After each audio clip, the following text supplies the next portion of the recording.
Կտրիչ Ներսիսյանի հեռացումից հետո հայաստանյաց առաքելական Սուրբ եկեղեցու նորոգման իմ առաջարկած ճանապարհային քարտեզի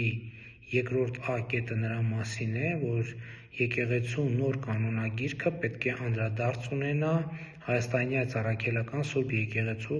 հոգևորականի բարեվարկության կանոններին և դրանց պահպանման երաշխիքներին։ Սա չափազանց կարևոր է, որովհետև այսօր ըստ էության Հայաստանի Հանրապետությունում հոգևորականի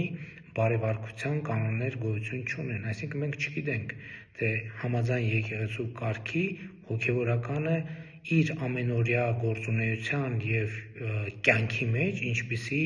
չափանիշների պետք է համապատասխանի։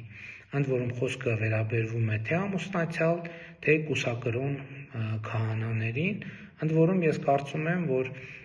նաև եպիսկոպոսաց դասը, հոգևոր դասը պետք է քննարկի և որոշման գա մի հարցում արդյոք պահպանվում է կուսակրոնության ինստիտուտը, թե չի պահպանվում։ Եթե պահպանվում է արդյոք դա բացարձակ պայման է, պարտադիր պայման է եպիսկոպոս լինելու համար, թե կարող են լինել ինչպես կուսակրոն, այնպես էլ ամուսնացյալ եպիսկոպոսներ։ Բացի սրանից, եթե կուսակրոնության ինստիտուտը պահպանվում է, պետք է նաև հստակ պարզաբանվի, իսկ թե ինչ է դա նշանակում, որովհետև հիմա վերջին ամիսներին մենք հասկանում ենք, որ զանազան մեկնաբանություններ անելու փորձեր կան և պետք է հարցերին շատ հստակ պատասխան ունենալ։ Ամեն դեպքում ես կարծում եմ, որ այս հարցերը հոգևոր դասը պետք է ինքը քննարկի և որոշի։ Այստեղ խնդիրն այն է, որ ինչ էլ քննարկի և որոշի, այդ կանոնները պետք է հրապարակվեն և հանրությանը հասանելի լինեն, և երկրորդը պետք է նաև մեխանիզմներ լինեն բարեվարկության այդ կանոնները պահպանելու, դրանց հետևելու։ Պետք է հստակ լինի, թե վարքականոնի, բարեվարկության որ կանոնի խախտումն է, որ բերում է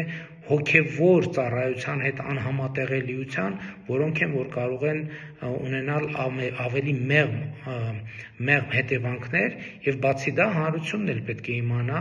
թե որևէ հոգևորականի բարեվարկության հետ կապված կոնկրետ խնդիրներ ունենալու դեպքում, փաստեր ունենալու դեպքում, որ մարմնում է, որ այդ փաստերը կարող է բարձրացնել և ստանալ հարցերի պատասխանները, ընդ որում սա վերաբերվում է թե անհատին,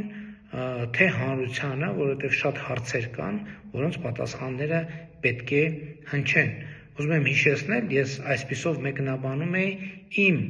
առաջարկած ճանապարհային քարտեզի երկրորդ A կետը, հաջորդի մյուս կետերին նույնպես կանդրադառնամ։